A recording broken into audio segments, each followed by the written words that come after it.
দেখবেন অনেক মানুষ আছে কথায় কথায় শপথ করে, কথায় কথায় কসম করে। যারা কথায় কথায় কসম করে, শপথ করে, বুঝবেন এই লোকটি মুনাফিক। মুমিনের কথা সত্য হওয়ার জন্য কসমের প্রয়োজন পড়ে না। মুমিনের কথাই সত্য, মুমিন সত্য কথাই বলে। কিন্তু মুনাফিকরা যেহেতু মিথ্যা কথা বলে, তাদের কথা বিশ্বাস করানোর জন্য তারা শপথ করে কথা বলে, যাতে মানুষ তাদের কথা বিশ্বাস করে নেয়। এই মুনাফিকরা যখন আল্লাহর সামনে দাঁড়াবে, হাসরের ময়দানে আল্লাহর সামনে দাঁড়াবে, আল্লাহর সাথেও এই মুনাফিকরা শপথ করে কথা বলবে, মিথ্যা কথা বলবে, অথচ তারা শপথ করবে আল্লাহর কাছে, আল্লাহর সামনে তারা শপথ করবে। সূরাতুল মুজাদালা আয়াত 18 আল্লাহ তাআলা বলছেন, ইয়াউমা ইয়াবআসুহুমুল্লাহু জামিআন ফায়ালিফুনা লাহু কামা ইয়ালিফুনা লাকুম ওয়া ইয়াহসাবুনা আন্নাহুম আলা শাই'ইন আলা ইন্নাহুম হুমুল কাযিবুন। তারা সেদিন সকলে আল্লাহর সামনে উপস্থিত হবে। আল্লাহ রব্বুল আলামিন যেদিন তাদেরকে পুনরুত্থিত করবেন, আল্লাহর সামনে তারা শপথ করবে, যেমনি ভাবে তোমাদের কাছেও তারা শপথ করত, এইভাবে তারা আল্লাহর কাছেও শপথ করবে। তারা মনে করে এই শপথ তাদেরকে উপকার করবে, শপথ করলে এটা তাদের জন্য উপকার হবে, এটার জন্য তাদের কল্যাণ হবে। কিন্তু আল্লাহ রব্বুল আলামিন বলছেন, আলা ইন্নাহুম হুমুল কাযিবুন, সাবধান, তারা মিথ্যাবাদী, সাবধান থাকো, প্রকৃতপক্ষে তারা মিথ্যাবাদী। আল্লাহ রব্বুল আলামিন এইসব মুনাফিকদের ব্যাপারে মুমিনদেরকে সতর্ক করছেন, আলা, সাবধান, এই মিথ্যুক মুনাফিক থেকে সাবধান থাকো। মুনাফিক থেকে আল্লাহ তাআলা মুমিনদেরকে এইভাবে সাবধান করলেন কেন? কারণ মুনাফিক যেই জায়গায় প্রবেশ করবে, ওই জায়গাকে লন্ডভন্ড করে দিবে, খান খান করে দেবে। মুনাফিকের চরিত্রই এটা, প্রবেশ করবে খুব সুন্দরভাবে, কিন্তু প্রবেশ করার পর সেই জায়গাকে নষ্ট করে ফেলবে, ছিন্ন ভিন্ন করে ফেলবে। ঘরের মধ্যে যদি মুনাফিক প্রবেশ করে, ঘরের শান্তি শেষ হয়ে যাবে। পরিবারের মধ্যে যদি মুনাফিক প্রবেশ করে, পরিবারের শান্তি শেষ হয়ে যাবে। সমাজের মধ্যে যদি মুনাফিক প্রবেশ করে, সমাজের শান্তি লন্ডভন্ড হয়ে যাবে। কোন দলের মধ্যে, কোন জামাতের মধ্যে যদি মুনাফিক প্রবেশ করে, দলের অবস্থা শেষ হয়ে যাবে। রাষ্ট্রের গুরুত্বপূর্ণ জায়গায় যদি কোনো মুনাফিক বসে থাকে, ওই রাষ্ট্রের অবস্থাও, ওই রাষ্ট্রের ভিত্তি নড়বড় হয়ে যাবে। মুনাফিক যেখানে থাকবে, ওই জায়গাকে সে নষ্ট করে ফেলবে, ছিন্ন ভিন্ন করে ফেলবে। এটাই মুনাফিকের চরিত্র। মুনাফিক বড্ড খারাপ। মুনাফিকের আরেকটা বাংলা প্রতিশব্দ হলো গাদ্দার। কি শব্দ? গাদ্দার। যদি জিজ্ঞেস করি এই উপমহাদেশে সবচাইতে বিখ্যাত একজন গাদ্দার ছিল, সে গাদ্দারের নাম কি বলতে পারেন? মীর জাফর। জিজ্ঞেস করতে দেরি, আপনারা সবাই বলতে পারলেন। মীর জাফর এত পরিচিত। মীর জাফর কি করেছিল? তার রাষ্ট্রের সাথে গাদ্দারি করেছিল, মুনাফিকি করেছিল। বাংলার শেষ স্বাধীন নবাব সিরাজউদ্দৌলা এই মীর জাফরের গাদ্দারির কারণে, মুনাফিকির কারণে সিরাজউদ্দৌলা পরাজিত হয়েছিল, পরাজয় বরণ করেছিল। সেই থেকে এই মুনাফিক, গাদ্দার, মীর জাফর, এই শব্দটা এত পরিমাণ মানুষের চোখে ঘৃণ্য হয়েছে, মুনাফিক এত পরিমাণ, এত বড় মুনাফিক, এত বড় গাদ্দার, এখন আজকাল মানুষ মির্জাফর নাম রাখতে গেলেও 7 বার চিন্তা করে, ঠিক কিনা? নাম রাখেই না, কেমন যেন মির্জাফর শব্দের অর্থই গাদ্দার। দেখবেন বন্ধু বান্ধবের মধ্যে, সমাজে কেউ যদি বেশি পরিমাণে গাদ্দারি করে, এই লোকটা তো মির্জাফর রে, বলে কিনা?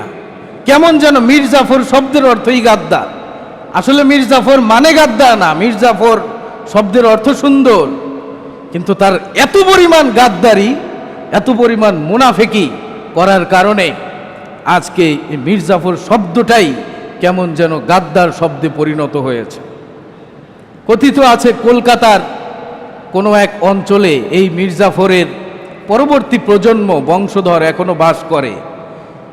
ওই মির্জাফরের গাদ্দারের কারণে তার পূর্বসূরীরা, তার উত্তরসূরীরা, পরবর্তী প্রজন্ম, তার বংশধরেরা ওই গ্লানি, ওই লাঞ্ছনা এখনো তারা বয়ে বেড়ায়। তারা বাড়ি থেকে ভালো মতো পরিচয় দিতে পারে না, বের হতে পারে না, যতটুকু প্রয়োজন বাজারঘাট সেরে আবার তারা বাড়ির ভিতরে প্রবেশ করে। তারা বাহিরেও বেশি থাকে না, পরিচয়ও দেয় না যে তারা মির্জাফরের বংশধর। এত ঘৃণ্য এই গাদ্দারি করার কারণে আজকে তারা লাঞ্ছিত। এজন্য এই মির্জাফরদের, এই মুনাফিকদের, এই গাদ্দারদের ব্যাপারে আল্লাহ তাআলা মুমিনদেরকে সতর্ক করেছেন। আল্লাহ রাব্বুল আলামিন বলেন, ফি কুলুবিহিম মারাদুন ফাযাদাহুমুল্লাহু মারাদা ওয়া লাহুম আযাবুন আলীমুম বিমা কানু ইয়াকযিবুন। তাদের অন্তরে রয়েছে রোগ ব্যাধি, তাদের অন্তরে ব্যাধি রয়েছে। আল্লাহ রাব্বুল আলামিন তাদের রোগ, তাদের ব্যাধিকে আরো বাড়িয়ে দিয়েছেন। আর আল্লাহ রাব্বুল আলামিন তাদের জন্যে যন্ত্রণাদায়ক শাস্তি প্রস্তুত করে রেখেছেন, যেহেতু তারা মিথ্যাবাদী, মিথ্যা বলেছে। তাদের অন্তরে রয়েছে মারাজ। মারাজুন শব্দের অর্থ হলো ব্যাধি, রোগ। ফি কুলুবিহিম মারাদ, তাদের অন্তরে রয়েছে ব্যাধি, রোগ ব্যাধি। রোগ কাকে বলে? যে ব্যক্তি রোগী হন, অসুস্থ হন, সে স্বাভাবিক অবস্থা থেকে বের হয়ে যায়, সে অসুস্থ হয়ে পড়ে, সে আর সুস্থ মানুষের মতো স্বাভাবিক থাকে না। আর এর শেষ পরিণাম হলো ধ্বংস, এর শেষ পরিণাম হলো মৃত্যু। যাদের অন্তরে কপটতা রয়েছে, যাদের অন্তরে মুনাফিকি আছে, আল্লাহ তাআলা বলছেন তাদের অন্তরে ব্যাধি আছে, রোগ আছে। অন্তরে মুনাফিকি থাকাটাকে আল্লাহ তাআলা রোগ ব্যাধি বলে উল্লেখ করেছেন। আর রোগ ব্যাধি এমন জিনিস, প্রাথমিক পর্যায়ে কারো ছোট্ট কোনো অসুখ, ছোট্ট কোনো রোগ দেখা দিল, সে যদি ওটার ভালোভাবে চিকিৎসা না করে, তাহলে ওই রোগ আস্তে আস্তে বাড়তে থাকে, ঠিক কিনা? ঠিক তেমনি ভাবে যার ভেতরে মুনাফিকি আছে, যার ভেতরে কুফরি আছে, কপটতা আছে, সে যদি তার এই মুনাফিকির চিকিৎসা না করায়, তার দিলের চিকিৎসা না করে, তাহলে তার দিলের মধ্যে এই মুনাফিকি আস্তে আস্তে বর্ধিত হতে থাকে। আস্তে আস্তে মুনাফিকি বাড়তে থাকে, তার কুফরির পরিমাণ বাড়তে থাকে।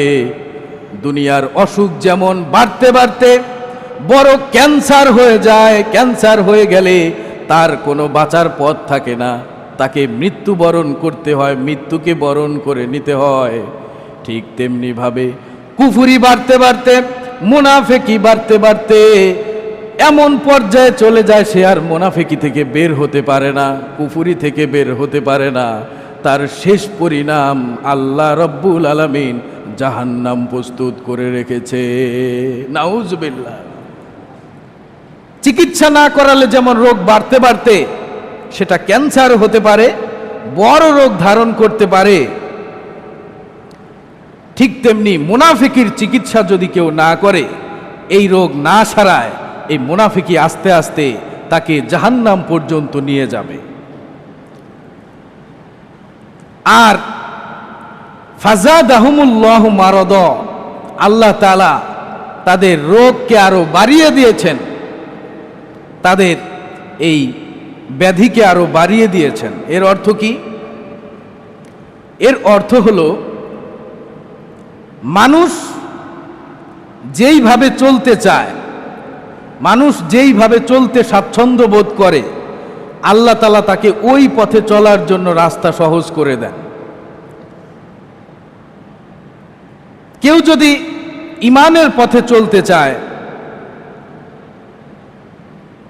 আল্লাহ ভীরু তাকওয়ার পথে কেউ যদি চলতে চায়, আল্লাহ রাব্বুল আলামিন তাকে ঈমানের পথে চলার জন্য, তাকওয়ার পথে চলার জন্য আল্লাহ তাআলা তার রাস্তাকে সহজ করে দিবেন। কেউ যদি কুফরির পথে চলতে চায়, কেউ যদি মুনাফিকির পথে চলতে চায়, তাহলে আল্লাহ তাআলা তার জন্যে ওই মুনাফিকের রাস্তাও সহজ করে দেবে। এটাই আল্লাহ তাআলার নীতি।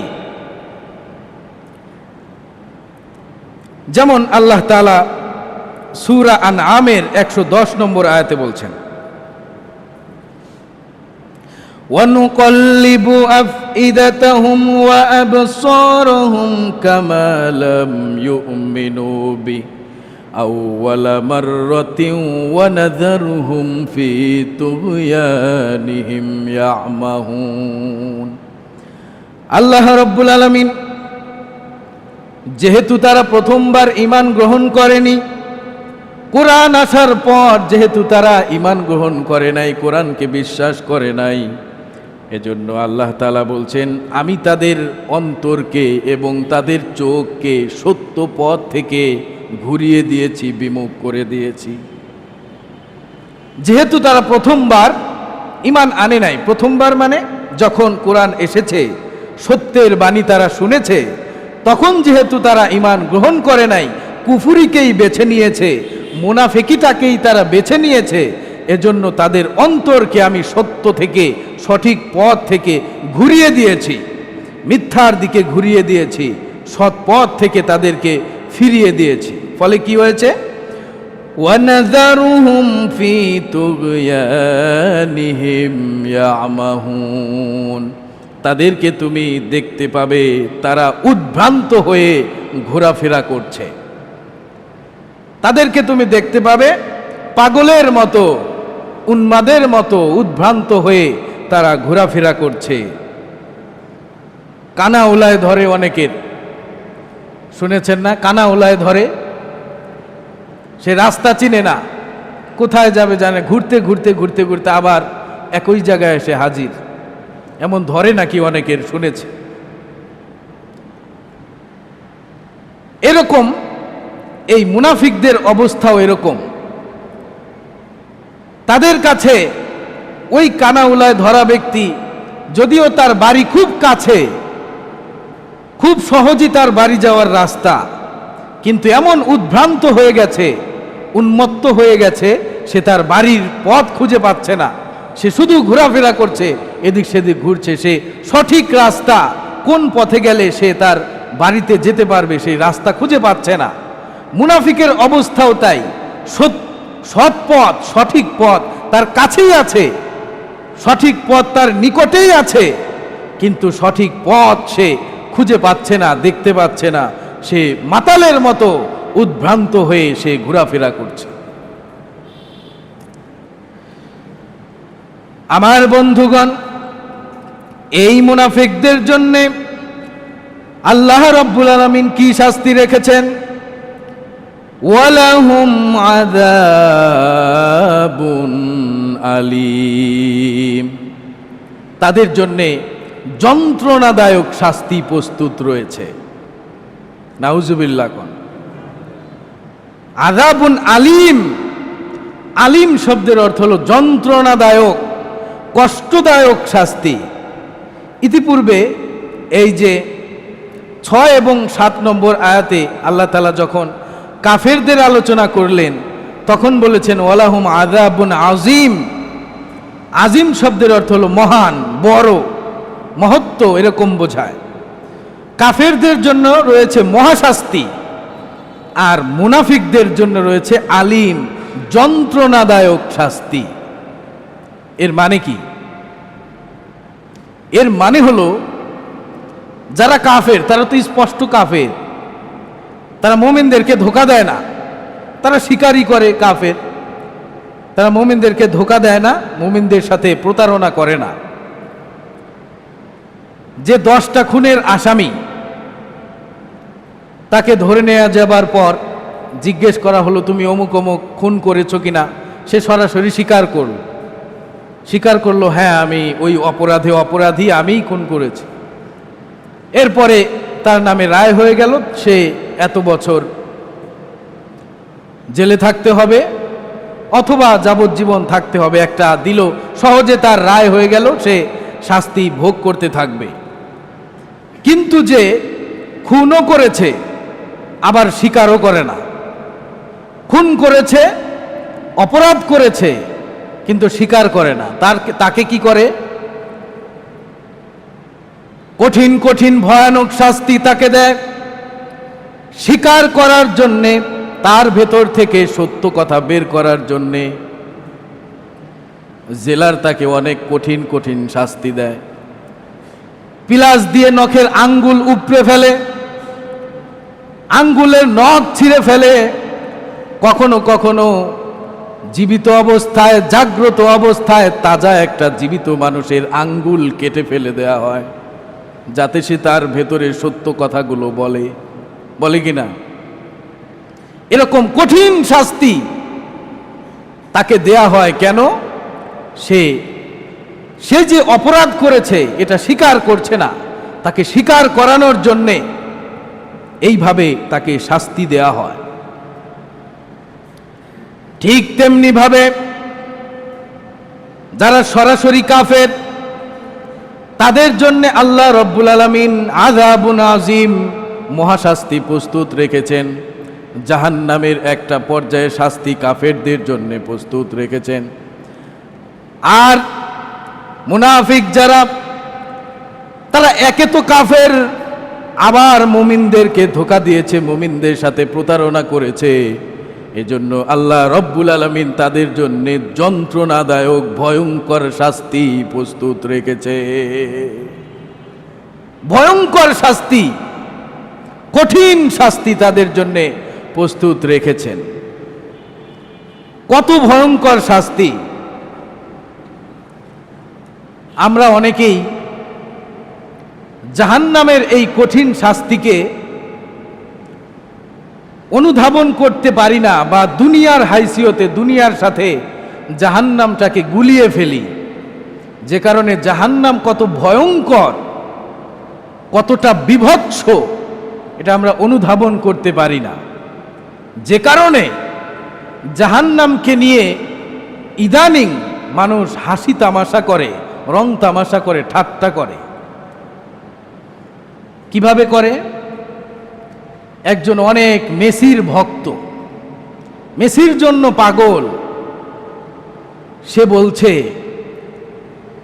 মেসি যদি জাহান্নামে যায়, মেসির সাথে আমিও জাহান্নামে যেতে রাজি আছি, মেসির সাথে জাহান্নামে থাকাটাও আমার জন্য অনেক উপভোগ্য হবে, আনন্দদায়ক হবে। এই কথা সে কেন বলছে? সে এ কারণে বলছে ও জানেই না জাহান্নাম কি জিনিস, ও বুঝেই না জাহান্নাম কত ভয়ঙ্কর, ও জানে না জাহান্নাম কি, এজন্য বলছে মেসির সাথে সে জাহান্নামে যেতেও প্রস্তুত। ওই সুশীল পাড়ার একজন বলেছিল এই মোল্লা মৌলবী মুন্সি হুজুরদের সাথে জান্নাতে থাকার চেয়ে নায়ক নায়িকাদের সাথে জাহান্নামে থাকা অনেক উপভোগ্য হবে, অনেক আনন্দদায়ক হবে। নায়ক নায়িকাদের সাথে জাহান্নামে থাকাও অনেক আনন্দদায়ক হবে। এই কথা বলছে এই কারণে ও জানে না জাহান্নাম কি, জাহান্নামের ভয়াবহতা কতটা ভয়ানক জাহান্নাম ও জানে না। ও মনে করেছে জান্নাত আর জাহান্নাম হলো দুনিয়ার এই রুমের মতো দুটো রুম, দুটি কক্ষ। এক পাশে এই মুমিনরা থাকবে, ইমানদাররা থাকবে, তাদেরকে কিছু ভালো ভালো খাবার খাওয়ানো হবে। আর যারা জাহান্নামী ওরা থাকবে অন্য আরেকটা রুমে, তাদেরকে একটু নিম্নমানের খাবার দাবার দেয়া হবে। ও মনে করেছে এটা জাহান্নাম। জাহান্নাম এত সহজ নয়। জাহান্নাম নিয়ে ঠাট্টা করা, নাউজুবিল্লাহ। জাহান্নাম কত ভয়ঙ্কর সে ব্যাপারে যদি সামান্য ধারণা দিতে চাই, সূরা আবাসার মধ্যে আল্লাহ তাআলা বলছেন, ইয়াউমা ইয়াফিরুল মারউ মিন আখি ওয়া উম্মিহি ওয়া আবি ওয়া সাহিবাতিহি ওয়া বানি। সেদিন মা তার দুগ্ধপোষ্য শিশুকে ভুলে যাবে, আপন ভাই তার ভাইকে ভুলে যাবে, সন্তান তার পিতামাতাকে ভুলে যাবে। এই কথাটা শুনতে যত সহজ, এই কথাটা অত সহজ নয়। সহজ নয় কেন? রানা প্লাজা যখন ধ্বংস হয়ে গেল, রানা প্লাজার কিছু ঘটনা, কিছু দৃশ্য পত্রপত্রিকায় এসেছিল। এক স্ত্রী বিপদে পড়েছিল। রানা প্লাজা তখন ধসে গেল, ভেতরের অবস্থা। এক স্ত্রী বিপদে পড়েছে, ওই বিপদ দেখে ওই স্বামী স্ত্রীর পাশে ছিল। স্বামী যদি স্ত্রীকে ছেড়ে যদি বের হওয়ার চেষ্টা করত, তাহলে ওই স্বামীও মারা যেত। স্ত্রীর ভালোবাসায় স্ত্রী বিপদে পড়ছে, এজন্য স্ত্রীর পাশে ছিল, এজন্য স্ত্রী এবং স্বামী দুজনই বেঁচে গিয়েছে। তার অর্থ কি? রানা প্লাজার মতো এত ভয়ঙ্কর অবস্থার মধ্যেও একজন স্বামী তার স্ত্রীকে স্মরণ করছে। আর কোরআনে আল্লাহ তাআলা বলছেন মা তার দুগ্ধপোষ্য শিশুকে ভুলে যাবে। তার অর্থ কি? রানা প্লাজা যতটা ভয়ঙ্কর, ওই ভেতরের পরিস্থিতি যতটা বিভৎস, যতটা ভয়ঙ্কর, তার চেয়ে কোটি কোটি কোটি গুণ ভয়ঙ্কর জাহান্নাম। কারণ মা তার সন্তানকে ভুলে যাবে এত সহজ কথা নয়।